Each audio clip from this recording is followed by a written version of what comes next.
Assalamualaikum Pak Menteri, Prof. Agus, Sama-sama sehat Prof. selalu. Rizal. Mohon maaf lahir batin, Pak Amin. Menteri, semuanya. Prof. Agus. Ini kemarin mendaftar untuk ikut acara ini 1088 peserta Pak Menteri, jadi kita melampaui kuota. Tadinya kuota 500 sudah kita perbesar jadi 1000 dan ini masih terlampaui juga. Terima kasih sekali Pak Menteri berkenan untuk meluangkan waktu berbagi dengan teman-teman semua. Sama-sama. Jadi ini Forum Dekan Teknik Indonesia ini adalah forum dari para dekan Fakultas Teknik se-Indonesia. Dan pagi ini kita bersama-sama dengan ya teman-teman dekan, kemudian beberapa kaprodi, pengurus dan departemen, serta dekan-dekan, serta dosen-dosen, dan juga adik-adik mahasiswa, banyak sekali ini adik-adik mahasiswa yang bergabung dengan kita. Jadi kita ingin mendengar visi dan pandangan pemerintah tentang terutama di bidang transportasi untuk menuju new normal dan bagaimana transportasi ini bisa mempercepat pemerataan pembangunan di tanah air. Ya, satu Sehat forum selalu Pak Menteri. sehat, alhamdulillah berkat doa Alhamdulillah. saya salut dan mengapresiasi ini satu forum yang bagus dan pas ini menyebar ke seluruh Indonesia. Saya pikir satu yang bagus karena apa? Karena pemerintah sangat berharap perguruan tinggi ini memberikan suatu masukan pada pemerintah, khususnya pemerintah daerah. Karena lack of knowledge ya, pusat dan daerah ini lumayan ada satu gap ya. Jadi kalau ini forumnya adalah dekan seluruh Indonesia, saya pikir kita bisa menyampaikan hal-hal yang baik dan mungkin di kemudian hari nanti kita bisa supply apa-apa yang sudah dikeluarkan oleh Kementerian Perhubungan dalam websitenya Persatuan Dekan ini, Pak Dirjen. Terima kasih sekali Pak Menteri. Jadi memang keinginan kami itu agar kampus itu bisa menjadi mata air, menjadi mitra bagi pemerintah dan mata air bagi masyarakat untuk memberikan solusi-solusi dan mengalirkan program-program pemerintah secara baik dan ikut memperkuat baik dari sisi riset dan pengembangannya, dari penyiapan sumber daya manusianya, maupun karya-karya pengabdian masyarakatnya sehingga terintegrasi atau kita kenal dengan pentahelix itu bisa berjalan. Jadi antara program pemerintah, kemudian peran masyarakat, peran industri, dan perguruan tinggi bisa menjadi saling mengisi dan bersinergi. Ya, bagus. Lalu Pak Isradi bisa kita mulai Pak Menteri. Siap. Bismillahirrahmanirrahim. Bismillahirrahmanirrahim. Assalamualaikum warahmatullahi wabarakatuh. Waalaikumsalam warahmatullahi wabarakatuh. Yang terhormat Bapak Menteri Perhubungan Republik Indonesia, yang terhormat Bapak Dirjen Dikti sekaligus Ketua Umum Forum Dekan Teknik Indonesia, Bapak Pembahas Prof. Agus, Bapak Dekan, Ibu Dekan, anggota Forum Dekan Teknik seluruh Indonesia, dan hadirin sekalian. Puji syukur kehadirat Allah Subhanahu wa Ta'ala kita panjatkan pada pagi hari ini oleh karena Bapak Menteri berkenan hadir di acara Forum Dekan Teknik Indonesia. Perlu kami sampaikan bahwa acara pagi ini adalah atas kerjasama antara Forum Dekan Teknik Indonesia, Kementerian Perhubungan, dan Ditjen Dikti. Kita berharap bahwa seperti apa yang disampaikan oleh Prof. Nisa, kegiatan ini akan memberi sesuatu yang bermanfaat bagi masyarakat Indonesia, khususnya di sektor perhubungan. Baiklah Bapak Ibu sekalian, pada hari ini dengan ucapan Bismillahirrahmanirrahim, saya buka acara FDTI Lecture Session Engineering in Action tahap pertama. Sebagai pembukaan atau sebagai awal, kita akan menyanyikan lagu kebangsaan kita Indonesia Raya. Dimohon kepada semua peserta untuk buat unmute. Kemudian mari kita simak secara bersama-sama lagu Indonesia Raya.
Alhamdulillah, terima kasih Bapak Ibu sekalian.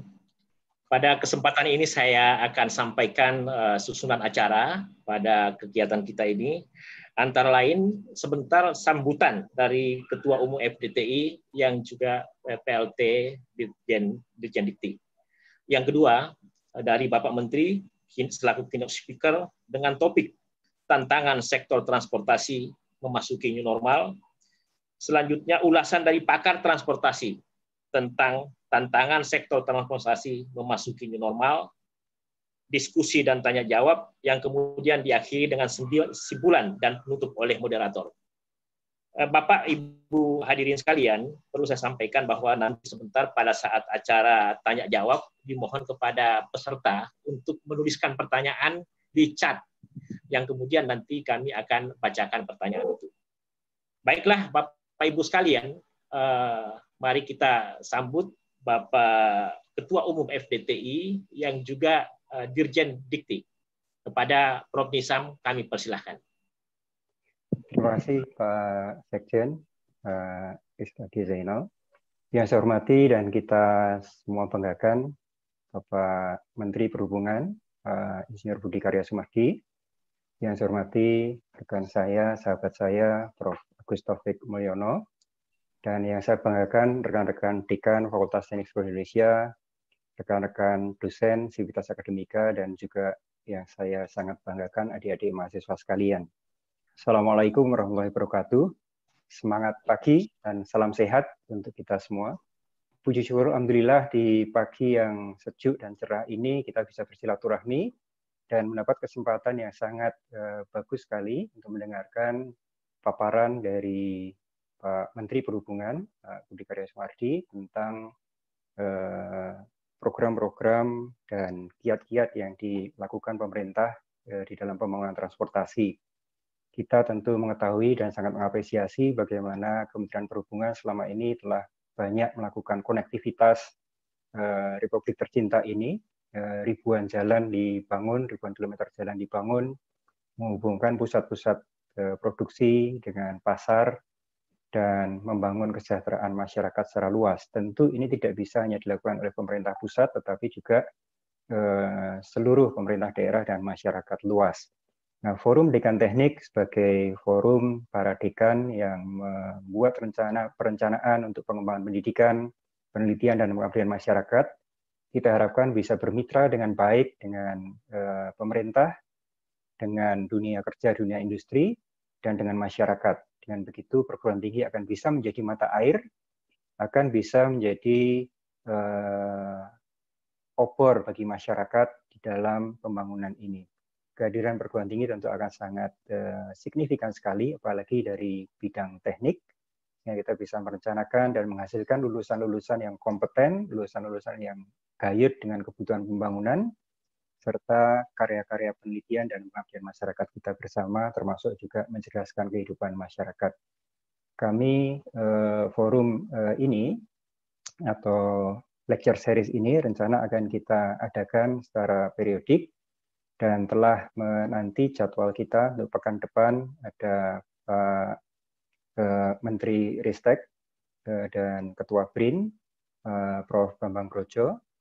Kemudian juga setelah itu ada juga Pak Menko Perekonomian, Insinyur Erlangga Hartarto, dan juga beberapa menteri yang lain, termasuk Pak Mensesnek, Pak Erick Thohir, dan yang lain-lain. Ini kita harapkan memberikan wawasan pada kita semua dan mengalign kurikulum, program-program pembelajaran, program penelitian, dan pengabdian masyarakat kita dengan program-program pemerintah. Insya Allah dengan bergandengan tangan kita akan lebih mempercepat mengakselerasi pembangunan di tanah air tercinta dan meningkatkan kesejahteraan masyarakat secara bergotong royong. Kami mengaturkan terima kasih sekali pada Pak Budi Karya Sumadi di tengah kesibukan beliau menyempatkan hadir pada pagi ini untuk menyapa kita dan memberikan pemikiran-pemikirannya. Baik, dan juga pada Prof. Agus Taufik Mulyono, pakar transportasi kita, untuk berbagi pandangannya. Dan juga apresiasi dan terima kasih pada rekan-rekan semua yang telah hadir pada pagi ini. Mudah-mudahan ini menginspirasi kita semua dan mempererat persaudaraan fakultas-fakultas teknik di seluruh tanah air ini. Juga pada rekan-rekan yang bekerja di balik layar program ini, kita berikan apresiasi dan terima kasih. Mudah-mudahan ini mendapat ridho Allah SWT dan kita semua diberikan kemudahan di dalam mencerdaskan kehidupan bangsa dan membangun Indonesia yang maju. Terima kasih. Wassalamualaikum warahmatullahi wabarakatuh. Terima kasih Pak Dirjen. Selanjutnya kita akan mendengar paparan dari Bapak Menteri Perhubungan Republik Indonesia. Kepada beliau kami persilahkan. Terima kasih Pak Irawadi. Bismillahirrahmanirrahim. Assalamualaikum warahmatullahi wabarakatuh. Salam, Om Swastiastu, Namo Buddhaya, dan salam kebajikan. Yang saya hormati dan saya banggakan Dirjen Dikti, yang juga Ketua Forum Dekan, Prof. Nizam, yang saya hormati dan saya banggakan Prof. ATM, Pak Prof. Agus, dari Ketua MTI, yang saya hormati Dr. Irawadi, selaku Sekjen dari FDIPI, tentunya Bapak Ibu Dekan dari Sabang sampai Merauke, dari Miangas sampai Rote. Dan tentunya juga untuk adik-adik mahasiswa yang sempat mengikuti, teman-teman dari Dikti, teman-teman dari Perhubungan yang saya bangga dan saya cintai. Puji syukur kita panjatkan pada Allah Ta'ala bahwa kita bisa ketemu. Bagi saya rasa bangga bisa bicara di depan Bapak Ibu sekalian. Sekaligus saya mengapresiasi apa yang sudah dibuat oleh Forum Dekan ini. Karena seperti yang saya sampaikan tadi, obor atau mata air dari universitas ini sangat dibutuhkan pada tanah air. Bagaimana pandemi ini merasuk, membuat suatu negara kita seluruh dunia, dan alhamdulillah kita tidak termasuk yang buruk ya, kita lumayan baik. Dan untuk diketahui Pak Presiden itu hampir tiap hari melakukan vikon dengan kami untuk membahas terkait dengan ini. Nah, oleh karenanya ada yang namanya gugus tugas, itu adalah satu kendali dari bagaimana kita mengatasi COVID-19 ini. Bapak Ibu yang saya banggakan, Pak Presiden baru ini menyampaikan satu konsep mengenai new normal. Apa itu new normal? New normal adalah satu tahapan, satu pola, satu timetable yang tepat untuk mendapatkan satu cara kita menghadapi COVID-19. Selaras dengan itu, Kementerian Perhubungan menginisiasi melalui Litbang kami, bekerja sama dengan ITB, UI, ITS, dan UGM, membahas dan mengkaji hal-hal berkaitan dengan transportasi. Tentu hal ini menjadi suatu masukan yang bagi kami, dan kemarin sudah ada seminar dan memang masukannya luar biasa baik. Nah, harapan kami bukan 4 universitas itu saja, tetapi semua universitas melalui Fakultas Teknik itu memberikan masukan baik kepada pemerintah pusat maupun kepada pemerintah daerah. Bapak Ibu sekalian, saya bayangkan bahwa di daerah itu butuh obor, butuh mata air dari Bapak Ibu sekalian.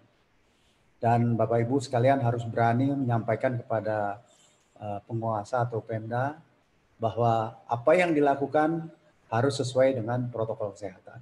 Apa yang dilakukan, kita melihat suatu masa depan Indonesia yang lebih baik. Jangan buru-buru mempertentangkan antara ekonomi dan kesehatan dan mengalahkan kesehatan. Justru konsep yang akan kita buat adalah bagaimana selaras untuk membuat ekonomi itu berjalan, tetapi kesehatan tetap diperhatikan. Bapak Ibu sekalian, kalau kita lihat bahwa COVID ini begitu menjadi ujian dari seluruh negara, seluruh daerah. Bahkan Amerika Serikat, suatu negara dikdaya, mengalami suatu hal yang luar biasa karena merasa memiliki konsep sendiri. Saya pikir Indonesia harus punya sikap sendiri untuk lebih konservatif. Karena maaf kata, banyak masyarakat kita belum terlalu pandai untuk berdisiplin. Ya. Nah, oleh karenanya kesertaan Bapak Ibu sekalian itu sangat dibutuhkan. Kita bayangkan bahwa, bukan bayangkan bahwa, kita lihat bahwa mata pencaharian masyarakat sampai ke masyarakat yang paling kecil itu terganggu.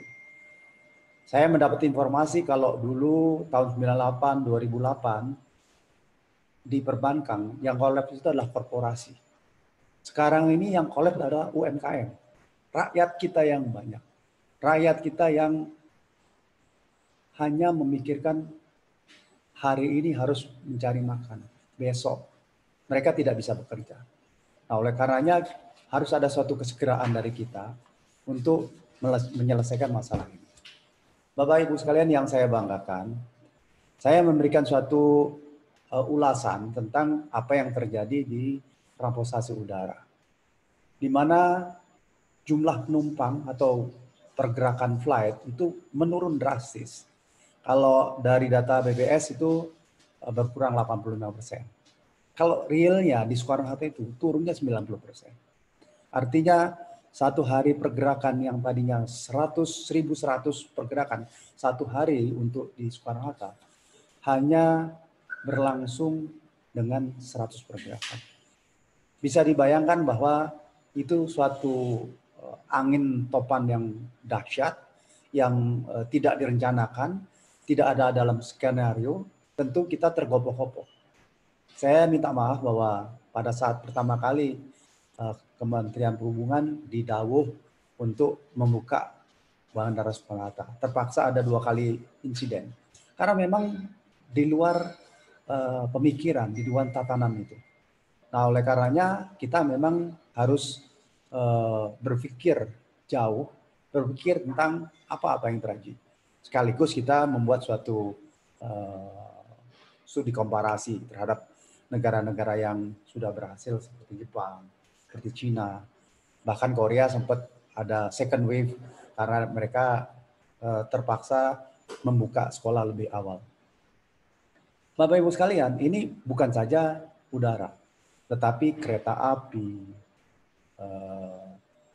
pelayaran, ya, bus, ya, dan penyeberangan itu dapat goncangan yang luar biasa. Sehingga kita melakukan suatu operasi yang minimal untuk kemanusiaan, untuk membantu agar bencana ini tidak dalam lagi. Bapak Ibu sekalian, kita memang melihat bahwa vaksin COVID ini belum diketemukan. Dan juga kita tidak bisa memprediksi minggu depan, bulan depan, atau tahun depan, kita tidak tahu. Nah, oleh karenanya kita berpikir bahwa kita tidak boleh mengandalkan bahwa vaksin itu segera akan ketemu. Lebih baik kita berskenario worst skenario bahwa vaksin itu belum diketemukan dan kita membuat satu cara hidup baru, dan yang paling ampuh itu adalah bagaimana kita membatasi kontak antar manusia dan membuat hidup ini lebih berkesehatan, sehat, ya, sehat makannya, sehat olahraganya, sehat lifestyle-nya. Ya alhamdulillah saya juga merasakan bahwa ini harus kita ada suatu change ya dalam membuat pola hidup kita, dan saya pikir kalau perubahan itu terjadi di seluruh Indonesia, dimotori oleh Forum Dekan dengan pemikiran yang bagus, dengan berolahraga yang bagus, pasti ini memberikan suatu produktivitas yang lebih baik bagi Indonesia. Bapak Ibu sekalian, memang new normal ini membuat kita membuat skenario baru. Kita menjadi bermasker yang oleh warga Jepang ini sudah biasa. Ya. Kita baru sadar bahwa penularan lewat mulut, hidung, dan udara itu sangat kental. Kalau kita melakukan itu, pasti kita lebih higienis. Ya. Jadi flu-flu itu tidak terjadi. Dan banyak lagi yang harus kita lakukan, menjaga jarak, dan membuat ini menjadi suatu kelaziman baru atau kenormalan baru yang mungkin insya Allah menjadi budaya baru. Nah, kalau kita bicara budaya, maka memang ini sangat dalam dan butuh suatu pemikiran-pemikiran yang mendasar, satu endorsement dari Bapak melalui suatu mata kuliah, melalui tulisan, melalui televisi di daerah, sehingga bahwa kegiatan COVID ini juga blessing. Blessing dalam arti kata kita dikejutkan dengan suatu malapetaka, tetapi sekaligus kita harus berpikir lebih keras. Bagaimana kita menghadapi ini untuk pola hidup kita. Bagaimana kita membuat transportasi kita lebih berkesehatan. Dan lebih enjoy adalah tidak terpikirkan kita mengadakan seminar seperti ini. Saya bisa bicara dengan teman-teman dari Unsrat, dari Uncen, ya, dan dari Syahkualan semuanya. Tidak terbayangkan. Jadi ini suatu blessing, ya, satu amanah dari Tuhan Allah SWT bahwa kita harus menjalani sesuatu ini. Bapak Ibu yang saya bangga dan saya cintai, kalau kita melihat bahwa ini dari lama menjadi baru, masyarakat itu berubah. Kalau dulu transportasi itu kita akan populer kalau bisa menjadi facilitator, menjadi moda-moda yang mereka bisa berkumpul, bisa bersatu, bisa berkegiatan karena transportasi. Tetapi kita harus meregulate, mengatur kembali cara-cara yang sudah berlangsung lama, cara-cara yang sudah terpakai dengan suatu visibilitas yang terukur, cara-cara yang mungkin sudah menjadi satu kalkulasi dari operasional, semua itu berantakan dan semua itu harus diakhiri dan kita harus berpikir secara lebih komprehensif, memikirkan bagaimana prinsip-prinsip berkesehatan itu ada dalam konsep kita berpikir tentang transportasi. Secara umum, new normal memiliki dua sisi yang baik. Sisi yang baik yang pertama pasti kita membuat satu konsep agar konsep berkesehatan ini menjadi satu pola pemikiran. Pola apa yang akan diaplikasikan. Tapi di sisi yang lain, Pak Presiden selalu mengatakan, dan kami sudah memberlakukan di Kementerian, walaupun kita berpikir tentang COVID, walaupun kita berpikir tentang berkesehatan, tetapi apa yang menjadi amanah negara, apa yang menjadi amanah bangsa, kita harus jalankan. Bahwa kami harus menyelesaikan Bandara Toraja pada bulan Agustus, harus selesai. Kami harus memulai Bandara Nabire di Papua, harus dilaksanakan. Kami harus melaksanakan menyelesaikan Patimban yang akan diresmikan Desember, harus dilaksanakan. Kami harus melaksanakan suatu perbaikan Kuala Tanjung atau kegiatan ibu kota negara, kita harus laksanakan. Nah, oleh karenanya kalau kita mempunyai konsep, maka masalah baru, krisis fiskal, ketahanan pangan, dan sistem pendidikan bisa berjalan dengan baik. Bapak Ibu sekalian, tentu kita akan menghadapi tantangan terhadap konsep new normal dalam sektor transportasi. Karena apa? Kita harus menerapkan protokol kesehatan dengan jaga jarak, physical distancing.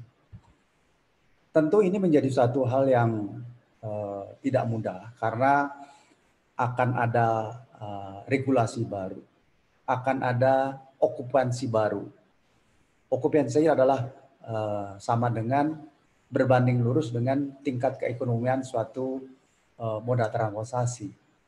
Protokol kesehatan juga ini harus mengharuskan protokol di bandara, di terminal, di pelabuhan dengan cara-cara baru yang notabene costly. Satu sisi tidak efisien, di lain pihak memberikan suatu beban yang namanya cost. Tapi itu fakta bahwa tantangan berat yang kita hadapi, bahwa harus berjarak 1,5 meter, bahwa harus okupansinya menjadi 50%, bahwa ada satu syarat-syarat kesehatan yang harus ditentukan. Nah, semuanya ini membuat efisiensi itu berkurang dan cost itu bertambah.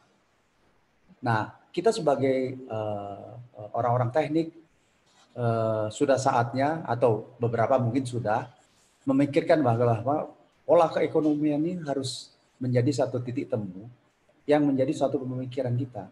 Tidak boleh kita berpikir hanya teknis.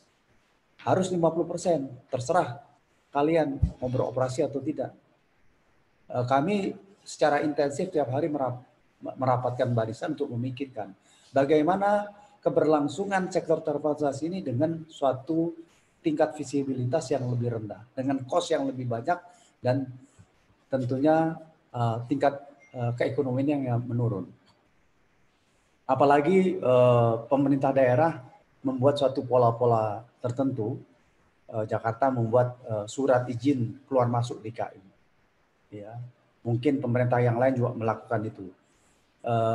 Tidak ada salahnya, tapi itu kita jadikan sebagai hikmah untuk membuat hal-hal yang menjadi suatu amanah ini menjadi baik. Banyak cara untuk melakukan itu. Tentu cara-cara itu tidak biasa ya dilakukan pada masa sebelumnya. Di udara, ya mungkin kita harus mengharuskan para penumpang datang lebih awal untuk melakukan rapid test. Ya. Karena apa? Kita akan menaikkan okupansi dari 50% menjadi 70%. Untuk diketahui bahwa pesawat itu baru mencapai titik break even point di 65%. Belum kos-kos yang lain. Jadi kita dalam diskusi harus rapid test, bukan PCR ya. Kalau PCR itu lama, kalau swab test itu bisa beberapa menit. Tapi ada cost-nya, tetapi cepat. Ya, jadi rapid test dan masuk. Nah, kita harapkan penerbangan yang sekarang ini hanya 10% bisa meningkat paling nggak 60%. Dan dengan terbangnya pesawat-pesawat ini ke timur, ke barat, ke utara, sampai Manado, sampai Sorong, sampai Medan, ini membangun suatu optimisme baru. Juga memberikan darah-darah segar bagi pergerakan-pergerakan yang terutama ada suatu pemerataan. Di sektor-sektor yang lain pasti juga memiliki masalah yang sama, MRT, LRT, kapal ro-ro, ya, kapal perintis, bus, kereta, semuanya memulai mengalami masalah karena pasti akan membuat ada tambahan modal, tetapi akan berkurangnya yang namanya okupansi.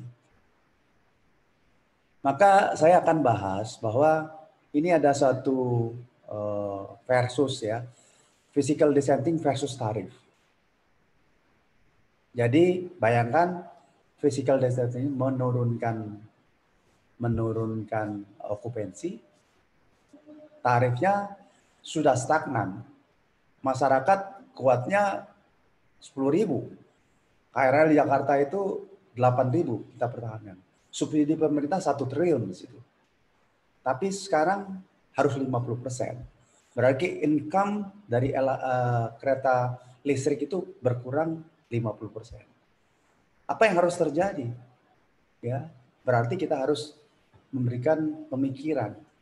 Apakah itu subsidi? Apakah itu tax? Apakah apa solusi-solusi yang lain yang bisa kita lakukan. Apa waktu bekerja lebih lama dan sebagainya. Belum lagi kalau kita bicara mengenai bus, ya. Jakarta ke Surabaya. Sekarang ini Jakarta Surabaya katakanlah naik bis 150.000. Nanti dengan okupansi 50%, apakah harus jadi 300.000? Ya, ataukah menjadi berapa gitu. Nah, ini satu pemikiran yang menjadi keseharian dan menjadi problem kita sekalian. Nah, oleh karenanya kami berpikir keras, Pak Presiden juga minta masukan pada kami, kita semuanya, untuk dibahas dalam gugus tugas agar ada suatu cara tertentu yang bisa menyelesaikan masalah-masalah itu. Belum lagi kalau kita bicara mengenai ojol, ya. Bagaimana ojol itu sehari dia dapat 25.000, 50.000, 100.000, dan tiba-tiba mereka tidak bekerja. Dan tiba-tiba mereka nggak boleh. Dan tiba-tiba mereka harus menunggu waktunya kapan. Tentu ini mengundang suatu emosi bahwa masalah yang paling hakiki, yang paling penting dalam kehidupan untuk makan pun terganggu.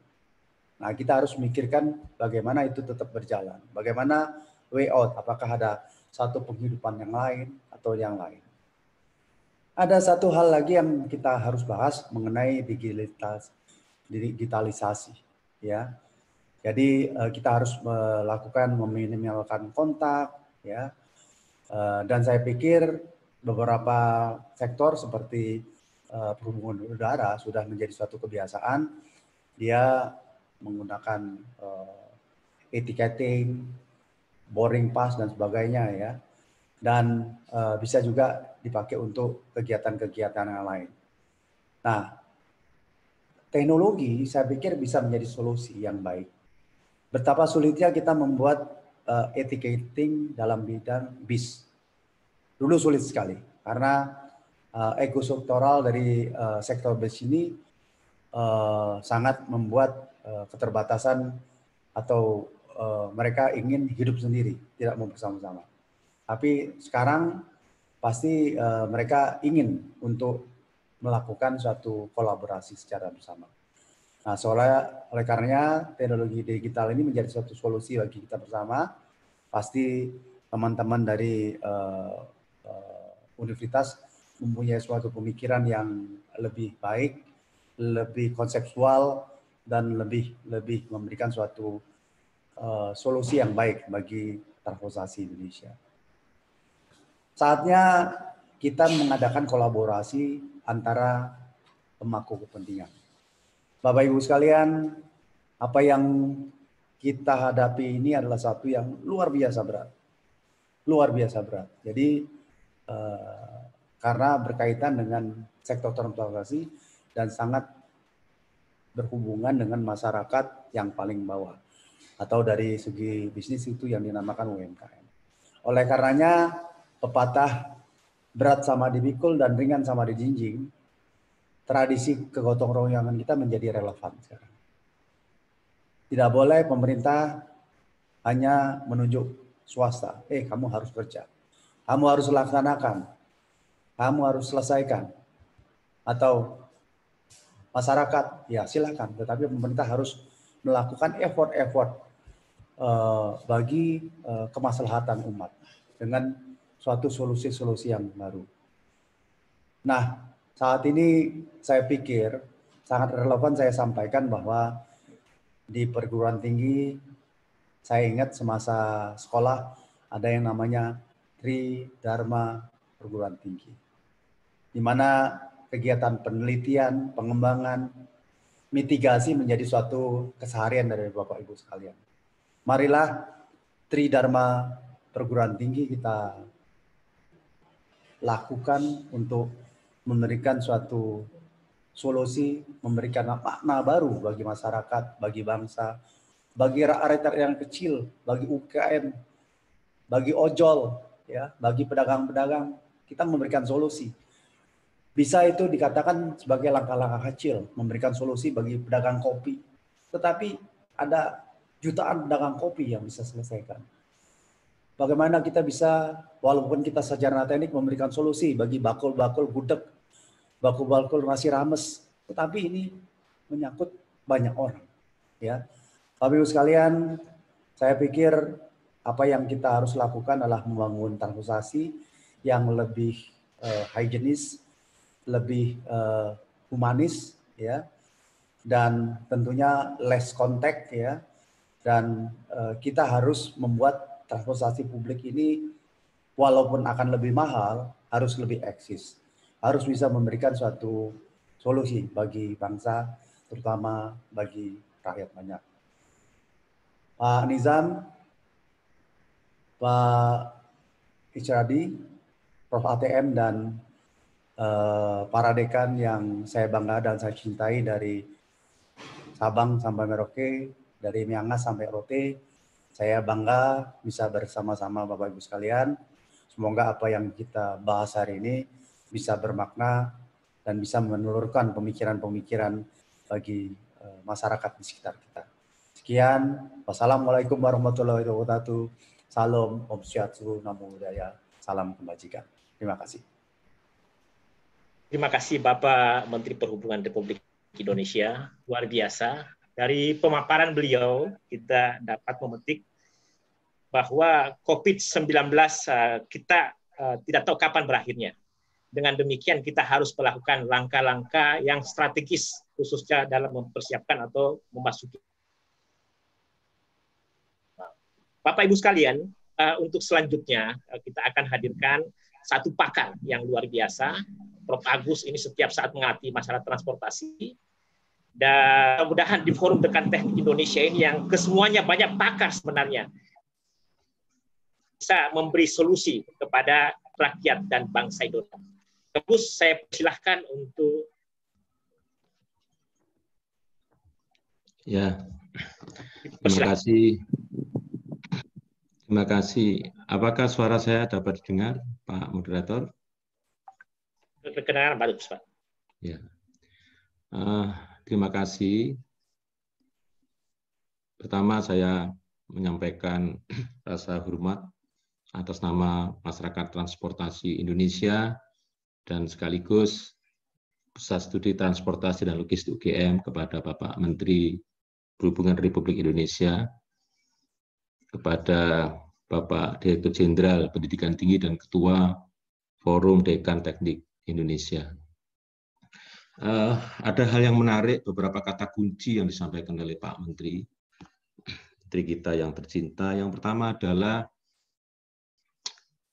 protokol kesehatan COVID-19 adalah Panglima.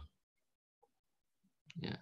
Yang kedua, adanya satu keselarasan yang harus tetap untuk segera menjadi bagian dari mitigasi menghadapi new normal, yaitu keselarasan, keseimbangan antara kemanusiaan dan ekonomi. Yang ketiga adalah bagaimana kita di dunia perguruan tinggi itu memberikan satu solusi atau manfaat yang nyata pada tataran hilirisasi. Mohon izin Bapak Menteri dan Pak Dirjen Dikti, saya mencoba ingin memaparkan sedikit yang kiranya sangat mendukung apa yang menjadi keinginan pemerintah Republik Indonesia, terutama dalam menghadapi new normal.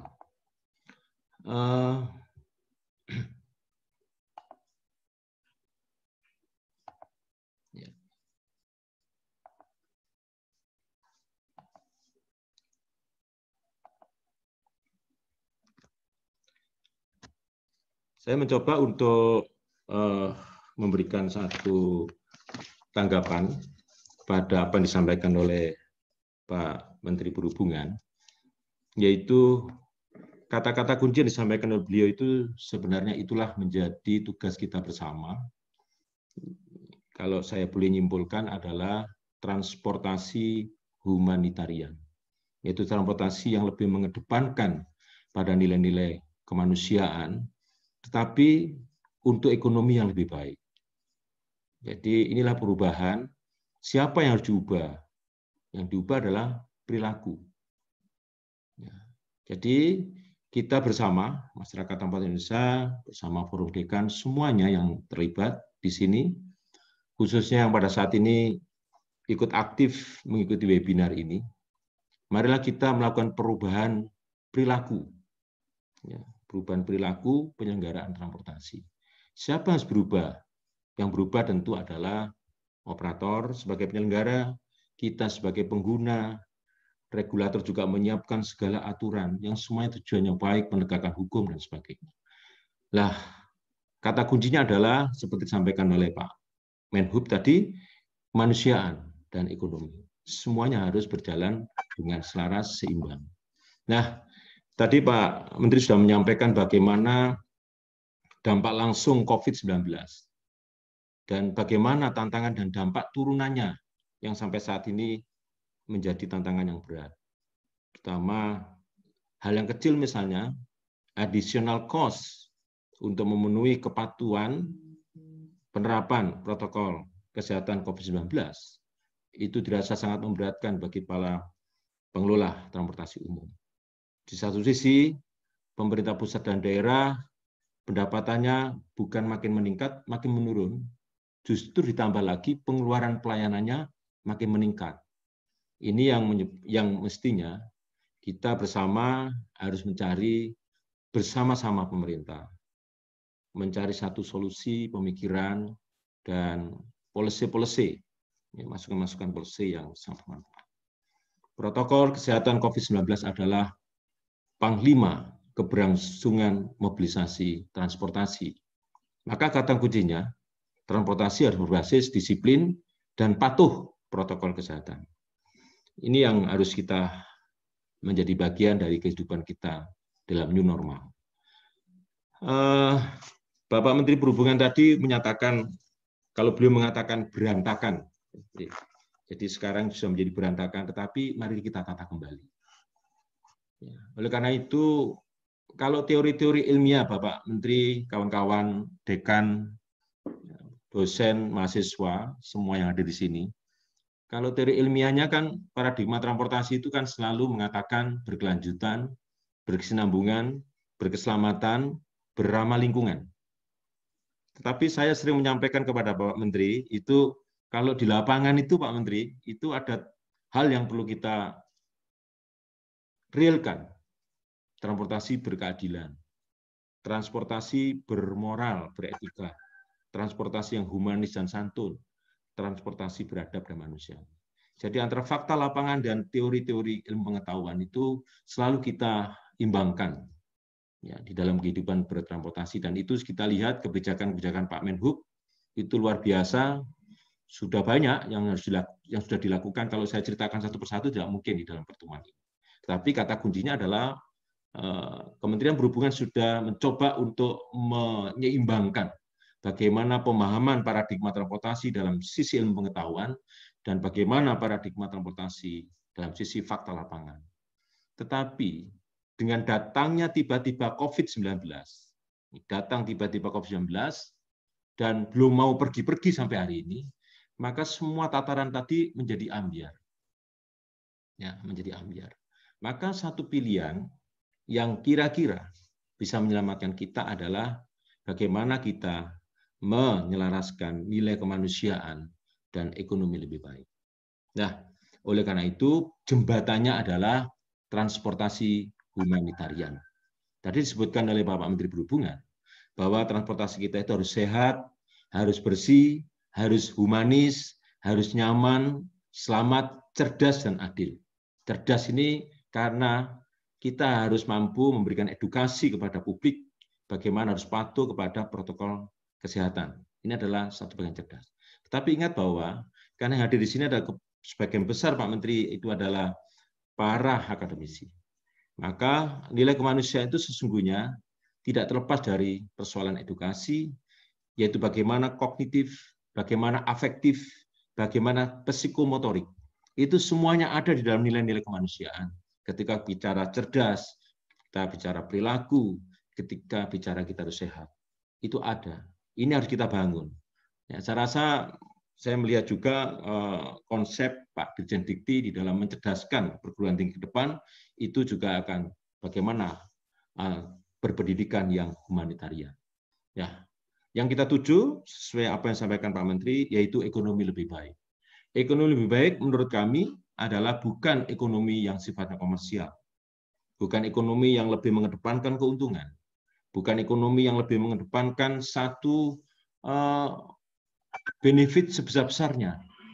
Ternyata ekonomi lebih baik ke depan itu kalau dibangun dengan nilai-nilai kemanusiaan itu melalui transportasi humanitarian adalah ekonomi yang humanistik kembali, yang conscious kapitalisme, Keynes business, benefit corporation, dan firm of investment. Artinya bahwa kita harus mampu mentransfer yang namanya kemakmuran itu adalah kebahagiaan dan kesehatan.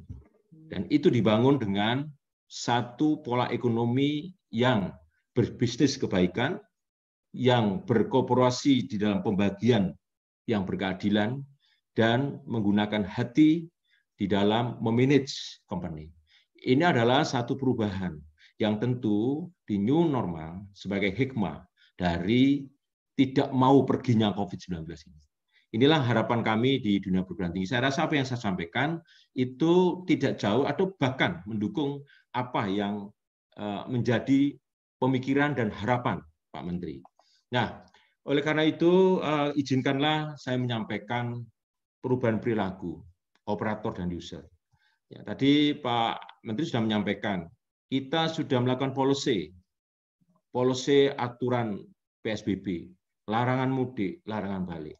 Ya. Kita lihat sinergitas dan efektivitas kebijakan berbagai pihak pengambil keputusan sudah berjalan. Ya. Kemudian kita juga melakukan monitoring evaluasi bagaimana implementasi policy tadi. Itu sudah dilakukan. Pergerakan orang, jumlah terpapar COVID, ya, walaupun sekarang dalam tanda petik masih signifikan, tentu kita memerlukan adaptasi perilaku, adaptasi ekonomi. Nah, impact sudah kita lakukan, kita evaluasi impact-nya. Ternyata perilaku belum siap, ya, transportasi tersendat, distribusi logistik macet, ekonomi jatuh bebas. Ya, ini adalah tantangan. Ya, ini bukan satu problem menurut kami, ini adalah tantangan kita bersama. Dunia akademisi harus berada di situ. Dunia akademisi harus berada bersama-sama pemerintah. Nah, oleh karena itu, marilah kita melakukan lesson learn, melakukan evaluasi pembelajaran, mengamati kajian-kajian yang sudah sukses. Ya. Ada lesson learn yang kita bercenderung melihat persoalan-persoalan yang improving, persoalan-persoalan yang menuju kebaikan. Tapi ada juga lesson learn yang kita amati itu adalah persoalan-persoalan yang worsening. Nah, tadi saya sampaikan, apa yang disampaikan Pak Menteri adalah ke depan kita perlu keseimbangan perilaku new normal. Inilah kata kuncinya apa yang disampaikan. Oleh karena itu, kami dari dunia akademisi, Pak Menteri, tetap mendukung apa yang disampaikan Bapak, bahwa protokol kesehatan pandemi adalah panglima yang mengatur kesehatan dan keselamatan perilaku penyelenggaraan transportasi. Oleh karena itu turunannya di dalam new normal nanti, tugas kita bersama, terutama para akademisi, untuk memberikan masukan, kalau saya membuat istilah, kebijakan pro-tiki kami. Kebijakan pro-tiki kami, yaitu protokol transportasi, keseimbangan nilai kemanusiaan, dan ekonomi lebih baik. Memang payungnya adalah protokol kesehatan pandemi, tetapi di dalam operasionalnya nanti setiap moda akan kita usulkan untuk dibuat protokol transportasi yang menyeimbangkan nilai kemanusiaan dan ekonomi yang lebih baik. Lesson learn yang tadi saya sampaikan, itu mengevaluasi efektivitas kebijakan. Kebijakan utama masa pandemi yang sudah dilakukan pemerintah, pertama adalah aturan PSBB dan larangan mudik. Kalau kita melihat improving dan worsening-nya, improving-nya adalah cukup signifikan terhadap penurunan tingkat penyebaran penurunan COVID-19, khususnya di tempat keramaian sosial. Andai kata ini tidak dilakukan, apa yang terjadi saat ini. Itu. Nah, tentu ada worsening.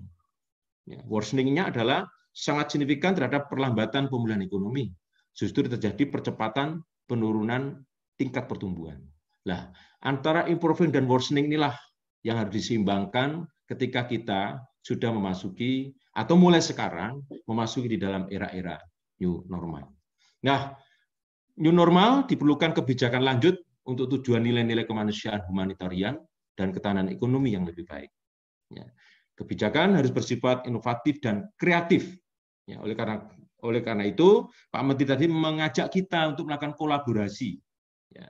Beberapa minggu yang lalu sudah dilakukan kolaborasi sebagai pionir antara Balitbang Kementerian Perhubungan dengan 4 perguruan tinggi, yaitu UI, ITB, UGM, dan ITS. Tetapi tidak menutup kemungkinan di dalam perjalanannya akan dimulai juga dengan perguruan tinggi yang lain, sehingga kawan-kawan siap untuk melaksanakan amanah ini. Oleh karena itu, opsi kebijakan saat new normal, ya, tadi opsi 1, kita ingin mengedepankan pemilihan ekonomi misalnya, tetapi sensitif dari sudut kemanusiaan. Kalau opsi kedua, kalau kita ingin lebih mengedepankan misi kemanusiaan, sensitif dari sudut pemulihan ekonomi. Maka tadi apa yang selaras disampaikan oleh Pak Menteri sangat cocok, sangat terasa, dan sangat kita harapkan, dan ini adalah memerlukan kolaborasi perguruan tinggi, yaitu opsi 3, utamakan nilai kemanusiaan untuk ekonomi yang lebih baik. Inovasi untuk menghadirkan keduanya. Maka inilah yang nanti akan kita bawa dalam kehidupan new normal, yaitu transportasi humanitarian yang sehat, yang bersih, yang humanis, seperti disampaikan Pak Menteri tadi, yang nyaman, selamat, cerdas, dan adil. Yaitu dengan melalui membangun nilai kemanusiaan untuk ekonomi yang lebih baik. Nah, tentu banyak hal yang harus kita lakukan bagi perguruan tinggi, khususnya bagaimana prinsip kebijakan dan pengaturan new normal ke depan. Karena sesungguhnya skenario new normal itu ada 2. Ada new normal pasca pandemi, ada new normal saat pandemi. Nah, ini adalah PR kita. Ya, di dalam kehidupan bertransportasi, tentu ini adalah menjadi sangat penting. Gitu, ya. Nah, usulan kebijakan transportasi new normal menurut kami adalah kita nanti akan mengusulkan, kalau boleh kami mengajak ingin para dunia akademisi membantu pemerintah, khususnya Kementerian Perhubungan di dalam bertransportasi, karena ingat, akar masalah penularan COVID-19 itu adalah berasal dari mobilisasi dan transportasi. Inilah yang seharusnya kita jaga, kita kendalikan. Pendekatan pengaturannya bisa dilihat dari spasial, dilihat dari waktu, dan dilihat dari kondisi. Ya. Nah, oleh karena itu, prinsip humanitarian, transportasi humanitarian, atau dengan pendekatan nilai kemanusiaan itu, menurut kami, ada 2 hal yang harus kita lakukan. Tidak bisa kita hanya melindungi manusia dan kemanusiaan, tetapi satu sisi bagaimana mendorong produktivitas manusia. Nah, ini kiranya yang harus diseimbangkan. Banyak pakar yang mengatakan cenderung bicara melindungi manusia dan kemanusiaan. Tetapi pakar tadi lupa bahwa mendorong produktivitas manusia itu juga menjadi penting. Sebagaimana tadi yang sangat diharapkan oleh pemerintah melalui apa yang disampaikan oleh Bapak Menteri Perhubungan. Jadi, setiap individu atau badan hukum penyedia mobilitas wajib melindungi manusia dari benda yang hilang atau menurunkan kualitas dasar dari objek yang diangkut. Sesuai kewenangan dan kemampuannya setiap individu dan badan hukum wajib berperan di dalam menyediakan akses mobilitas untuk kemanusiaan. Akses mobilitas inilah sebagai media mendorong produktivitas manusia. Oleh karena itu, kami mencoba untuk memperkenalkan bagaimana konsep itu dari lihat spasial, dari lihat waktu, dan dari lihat kondisi. Ya. Dari spasial, untuk usulan-usulan apa, dari prinsip pengendalian secara spasial, melindungi manusia dan kemanusiaan, prinsip pengendalian secara spasial, mendorong produktivitas manusia. Ya. Ini tidak mungkin saya bacakan satu persatu, tetapi minimal paparan ini bisa dilihat oleh kawan-kawanku semua, para akademisi. Disinilah kira-kira kita bisa berperan apa. Demikian pula waktu, ya, bagaimana kita mengatur waktu di dalam prinsip pengendalian secara waktu di dalam bertransportasi. Ya. Kemudian yang ketiga adalah kondisi. Kata kuncinya adalah prinsip pengendalian secara kondisi untuk melindungi manusia dan kemanusiaan itu bagaimana? Prinsip pengendalian secara kondisi untuk mendorong produktivitas manusia itu bagaimana? Semuanya di dalam bingkai transportasi. Gitu. Dan mungkin analogi pemikiran ini dapat diterapkan untuk sektor lain. Kita boleh new normal, tetapi new normal harus better. Kata better tidak boleh terpisahkan dari new normal. Sehingga kami mengusulkan berhubungan ke depan adalah new better normal. Nah, ini adalah tanggung jawab kita bersama. Bukan hanya tanggung jawab Pak Menteri Perhubungan. Ya, kita sebagai akademisi memiliki tanggung jawab ke sana, bersama-sama, berkolaborasi. Nah, sebagai kata penutup, saya sampaikan bahwa pelembagaan nilai kemanusiaan menempatkan sektor perhubungan dalam kedudukan baru di atas layanan publik serta layanan universal. Pelembagaan tersebut membuka peran serta konsolidasi sumber daya negara, korporasi, komunitas, dan individu untuk perlindungan manusia dan kemanusiaan. Transformasi korporasi diperlukan untuk menjadi humanistic company, conscious capitalism, kinds business, benefit corporation, firms of investment di dalam pengembangan sektor transportasi. Demikian yang bisa saya sampaikan secara prinsip bahwa masyarakat transportasi Indonesia, dunia akademisi, seluruh perguruan tinggi, mari kita berkolaborasi bersama bagaimana mewujudkan dan bagaimana kita memberikan masukan di dalam perubahan perilaku penyelenggaraan transportasi yang mengedepankan nilai-nilai kemanusiaan untuk ekonomi yang lebih baik. Mohon maaf apabila ada kata, kalimat, ucapan yang kurang berkenan di hati Bapak Menteri Perhubungan, Bapak Dirjen dan seluruh yang hadir di sini. Terima kasih, saya kembalikan kepada moderator.